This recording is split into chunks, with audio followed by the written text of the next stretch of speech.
Bonjour et bienvenue à la troisième partie d'une série de vidéos où j'enseigne l'unité des radicaux et valeurs absolues, qui fait partie du cours de mathématiques 20-1 dans le cadre du programme curriculaire de la province de l'Alberta. Alors aujourd'hui, le thème qu'on va voir aujourd'hui, c'est l'addition et la soustraction de radicaux. Et alors là, je vous donne trois exemples. Alors ici, je vous demande de simplifier les radicaux et de regrouper les termes semblables. Alors, les règles pour l'addition et la soustraction de radicaux, les règles sont comme telles. Alors, premièrement, pour pouvoir additionner ou soustraire, il faut que les radicaux aient le même indice. Ok. Alors, l'indice, c'est le chiffre qui apparaîtra ici, au-dessus du signe du radical.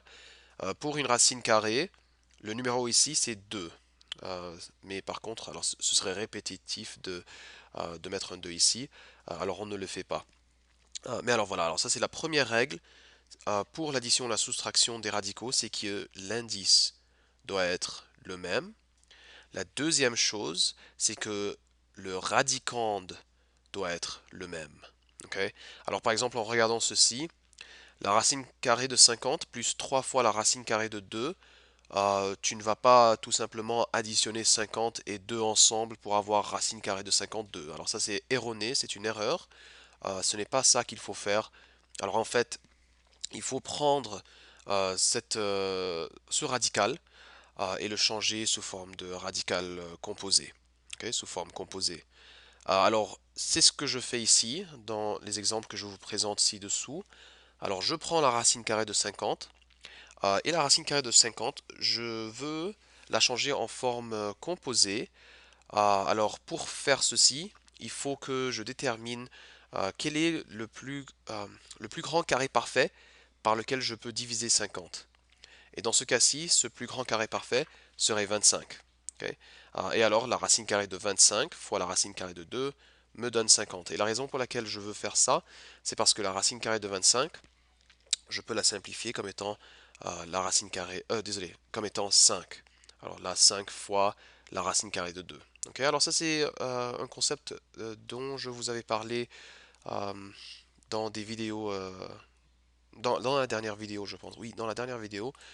Alors attendez, je fais un zoom ici pour qu'on puisse mieux voir ceci. Ok, alors voilà. Alors, je prends la racine carrée de 50, je la sépare en racine carrée de 25 fois racine carrée de 2. La racine carrée de 25, c'est 5.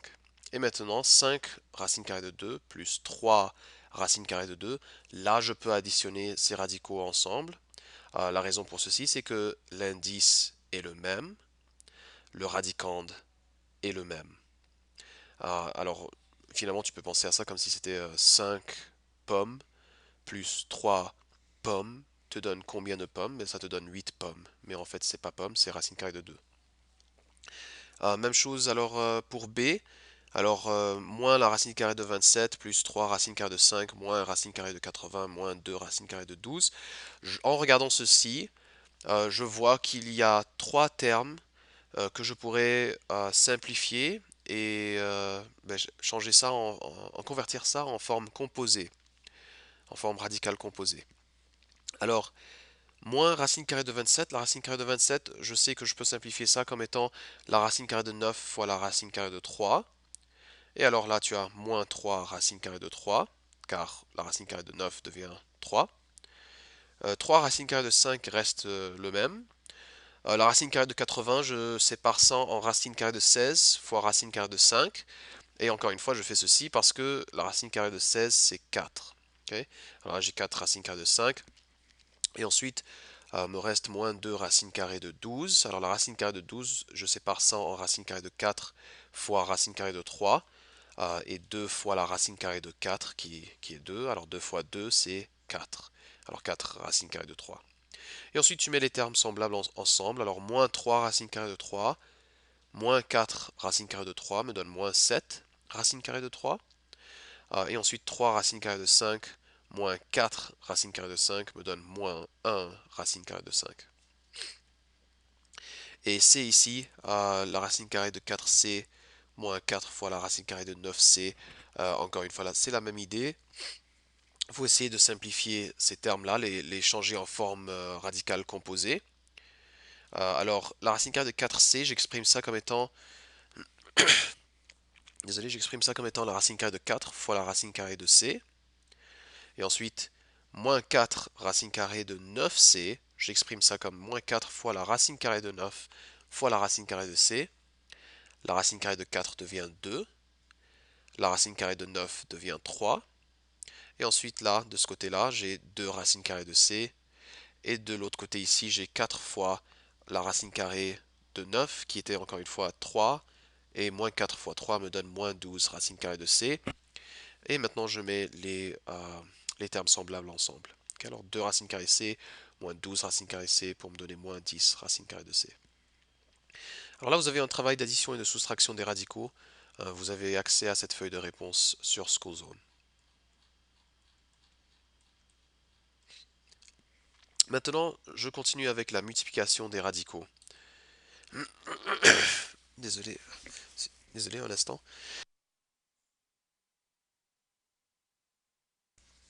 Ok. Alors la multiplication des radicaux, c'est un petit peu plus différent que l'addition ou la soustraction des radicaux. Alors pour la multiplication des radicaux, tout simplement, la seule règle qui s'applique ici, c'est que pour pouvoir multiplier des radicaux ensemble, il faut qu'ils aient le même indice. Ok. Alors ici par exemple, dans A, je vois que l'indice il est 2. Même chose avec B, même chose avec C. D par contre, on voit que l'indice il est 3 ici, 3 ici et 3 ici. Et là oui, on peut effectivement multiplier ces radicaux ensemble. Alors ça c'est vraiment la règle pour la multiplication des radicaux, c'est qu'il faut absolument avoir un indice pareil avant de multiplier. Ensuite, pour effectuer la multiplication, il faut tout simplement multiplier les coefficients ensemble. Alors, les coefficients, on les multiplie ensemble et on multiplie aussi les radicandes ensemble. Ok. Alors ici, pour A, on fait moins 3 fois 4 pour avoir moins 12 et 2x fois 6 pour avoir la racine carrée de 12x. Mais maintenant, en regardant ceci, 12, on sait que ça c'est un nombre qu'on peut simplifier, c'est-à-dire qu'on peut sortir un autre numéro du radicande. Alors moi, je décide de séparer la racine carrée de 12x en racine carrée de 4 fois racine carrée de 3x. Attends, je vais faire un petit zoom. Voilà. Ok, alors, et c'est ce que je fais, je sépare la racine carrée de 12x en racine carrée de 4 fois racine carrée de 3x. Et la raison pour laquelle je fais ceci, encore une fois, c'est que 4 c'est un nombre carré, et la racine carrée de 4 c'est 2. Alors moins 12 fois 2 fois racine carrée de 3x me donne moins 24 racine carrée de 3x. Pour B, lorsque tu as un terme en dehors d'une parenthèse comme ceci, et dans la parenthèse tu as soit une addition ou une soustraction, il faut en fait appliquer la loi de la distributivité. Euh, alors, de pouvoir prendre ceci et de le multiplier avec chacun des termes qui apparaît dans la parenthèse. Ok. Alors ici, on fait 7 fois 5 pour avoir 35, 3 fois 5 pour avoir 15, et ensuite on applique ça avec ceci aussi. Alors 7 fois moins 6 pour avoir moins 42, et ensuite 3 fois 3 pour avoir 9. Et ensuite, en regardant ceci, on devrait pouvoir voir qu'il y a quelque chose qu'on peut simplifier. Ça ne va pas être le 15, parce que le 15 ici, on peut le diviser que par 3 et par 5. Alors la racine carrée de 15, on ne peut pas simplifier ça de plus. Mais en regardant la racine carrée de 9, ben, la racine carrée de 9, c'est 3. Alors là, j'ai 35 racine carrée de 15 moins 42 fois 3, c'est-à-dire 35 racine carrée de 15 moins 126. C. Alors là, c'est la distributivité à fond. En anglais, on appelle ça FOIL, F-O-I-L. Mais alors, c'est la même idée. Je prends ce premier terme, je le multiplie par les deux termes qui apparaissent dans la deuxième parenthèse. Et ensuite, je prends le moins 5 et je fais la même chose. Je le multiplie avec les deux termes qui apparaissent dans la deuxième parenthèse. 8 fois 9, 72. 2 fois 5, 10. 8 fois 6, 48. 2 fois 10, 20. Et maintenant, je multiplie mon moins 5. Alors, moins 5 fois 9 racine carrée de 5 me donne moins 45 racine carrée de 5. Moins 5 fois 6 racine carrée de 10 me donne moins 30 racine carrée de 10. Et maintenant, en regardant ça, alors je vois que j'ai racine carrée de 10, racine carrée de 10. Euh, 10 comme radicande, je ne peux pas simplifier ça de plus parce que 10, on peut juste diviser ça par 2 et 5. Alors je ne peux pas changer la racine carrée de 10 en forme radicale composée. Euh, alors je laisse les racines carrées de 10 tranquilles. Ici j'ai racine carrée de 5, je peux rien faire avec ça. Mais par contre en regardant ici, j'ai la racine carrée de 20. Et la racine carrée de 20, je sais que je peux la simplifier car je peux avoir la racine carrée de 4 fois la racine carrée de 5. La racine carrée de 4, c'est 2. 48 fois 2 me donne 96. Alors 96, cette partie, alors 96 racine carrée de 5. Et maintenant on met les termes semblables ensemble. Alors j'ai 96 racine carrée de 5 moins 45 racine carrée de 5, ce qui me donne 51 racine carrée de 5. Et ensuite j'ai 72 racine carrée de 10 moins 30 racine carrée de 10, ce qui me donne 42 racine carrée de 10. Alors voici ma réponse finale ici. Et finalement D, encore une fois, c'est la distributivité. Les indices sont tous pareils, un indice de 3, alors ça veut dire que oui, on peut multiplier ces radicaux ensemble. Ok. Si tu avais un indice de 2 par exemple, tu pourrais pas multiplier le 2W avec 28. Alors disons par exemple que euh, la racine ici, c'était en fait la racine, au lieu d'être une racine cubique, c'était une racine carrée. Alors ça veut dire que tu n'aurais pas pu prendre le 2W et multiplier avec 28. Ok. Il faudrait en fait écrire la multiplication de ces deux comme deux différents radicaux. Ok, alors on fait la distributivité.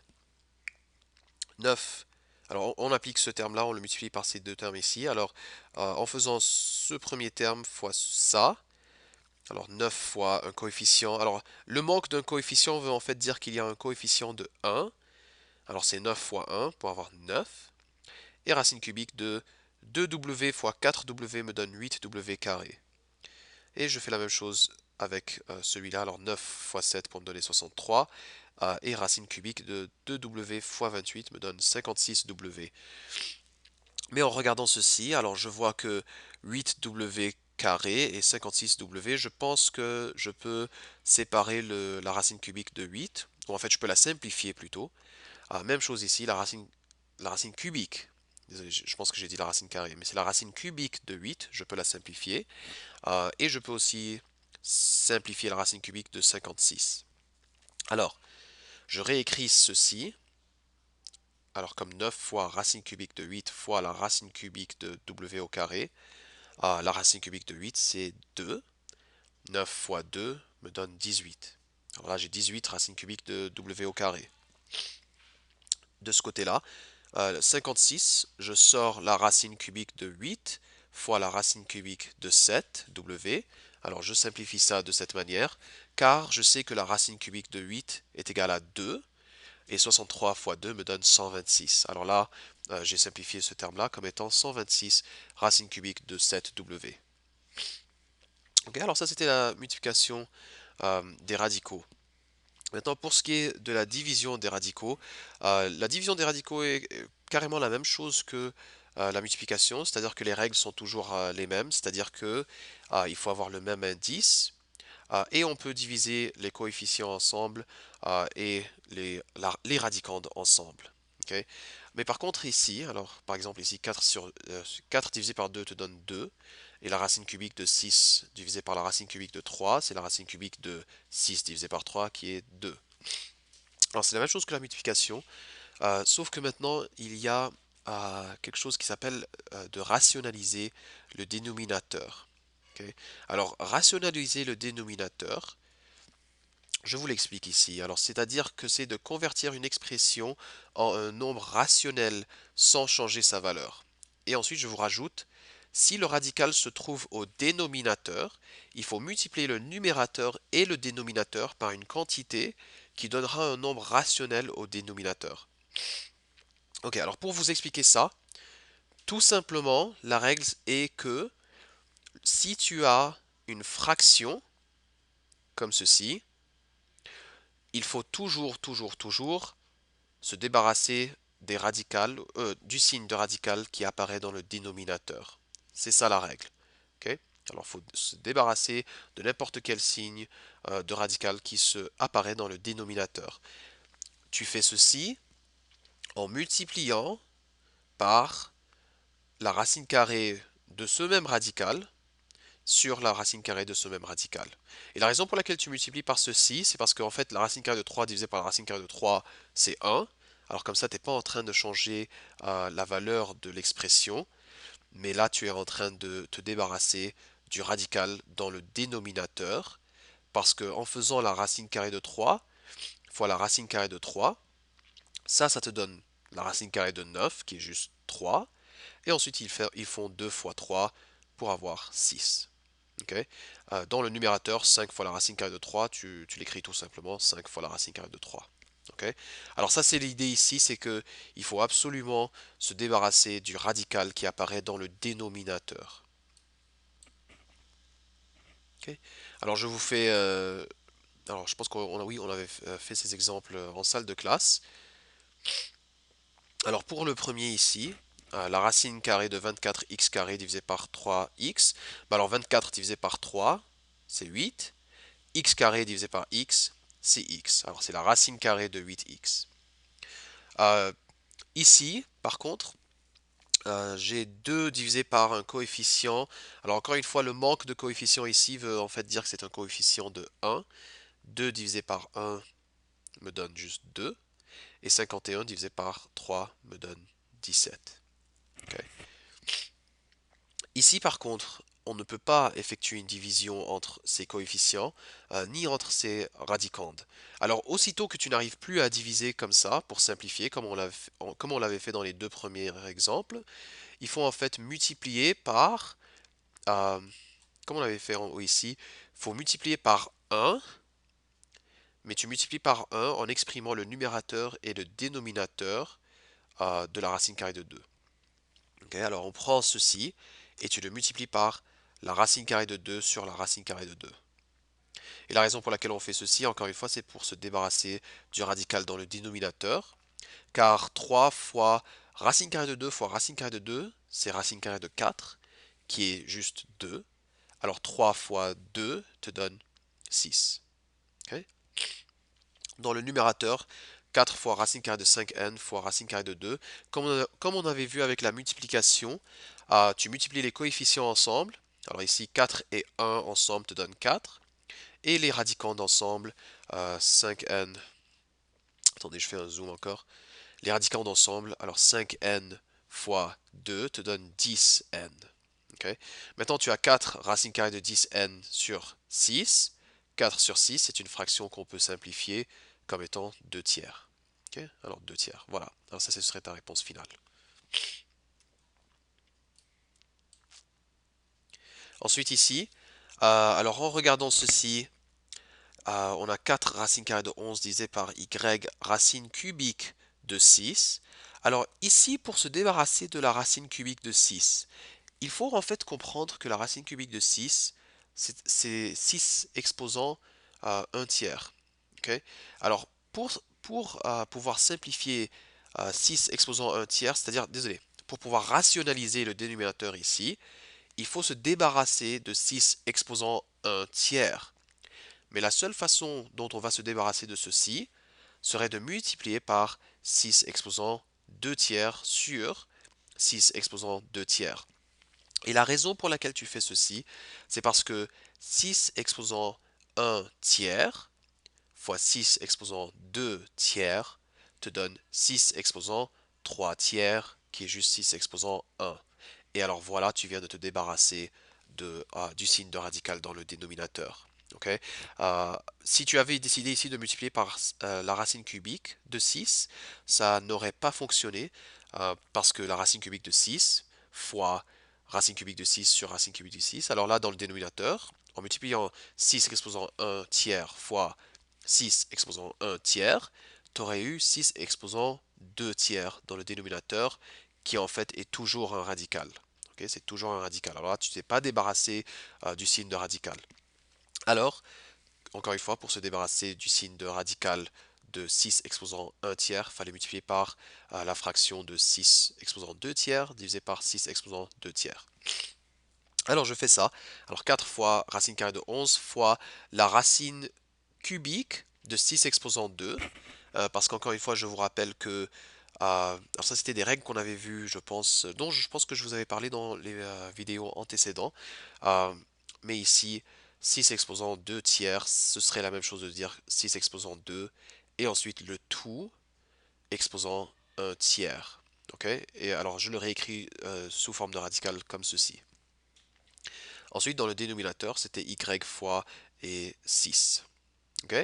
Et ensuite, quand tu regardes ça, on voit que c'est une fraction, 4 sur 6. Encore une fois, c'est une fraction qu'on peut simplifier 2 tiers. Vous allez aussi noter qu'on n'a pas mis la racine carrée de 11 avec la racine cubique de 36 parce qu'encore une fois, les indices ne sont pas pareils. Ok? Alors si les indices étaient pareils, on les aurait mis ensemble. Et finalement, désolé, je suis un petit peu enrhumé. Euh, Finalement, cette partie-là, alors encore une fois, ce serait la même idée.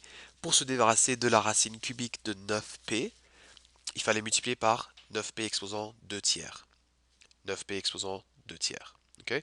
Et c'est ce que je fais ici. Alors, moins 7 fois 9p exposant 2 tiers. 9p exposant 2 tiers veut dire 9p exposant 2, et ensuite la racine cubique de ceci. Ok. Et ensuite, dans le dénominateur, j'ai multiplié racine cubique de 9p fois 9p exposant 2 tiers pour pouvoir me débarrasser du signe de radical. C'est-à-dire que racine cubique de 9p fois 9p exposant 2 tiers me donne 9p. Et 2 fois 9p me donne 18p pour le dénominateur. Ok. Ensuite, je continue avec le radicande. Alors, 9p au carré, c'est 81p au carré. 81, c'est un nombre que je peux peut-être simplifier. Alors, je peux sortir un petit peu de ce radicande en dessous du signe de radical. Alors, 81p au carré, je réécris ça comme étant la racine cubique de 27 fois la racine cubique de 3p au carré. J'ai choisi la racine cubique de 27 parce que la racine cubique de 27 est égale à 3. Ainsi, moins 7 fois 3 me donne moins 21. Et ensuite, voici la racine cubique de 3p au carré que je réécris ici. Le tout divisé par 18p. Et encore une fois, finalement, moins 21 et 18, ils partagent un facteur commun de 3. C'est-à-dire que je peux diviser le numérateur par 3 et le dénominateur par 3 pour simplifier. J'ai ainsi moins 7 sur 6. Ok. Alors ça, c'est un petit peu pour la division des radicaux. Euh, voilà, c'est ça. Alors c'était des exemples de division de radicaux. Vous avez un petit travail de multiplication ainsi que de division de radicaux pour lequel vous trouveriez toutes les réponses sur Schoolzone. Je vous ai aussi mis un devoir ici. J'ai ajouté que c'était quand même assez important de compléter ce devoir-là qui se retrouve à la page 289. Alors voici des exemples à essayer dans votre manuel aussi. Je vais arrêter la vidéo ici et je vais continuer la prochaine vidéo avec la division des radicaux où les dénominateurs sont des binômes.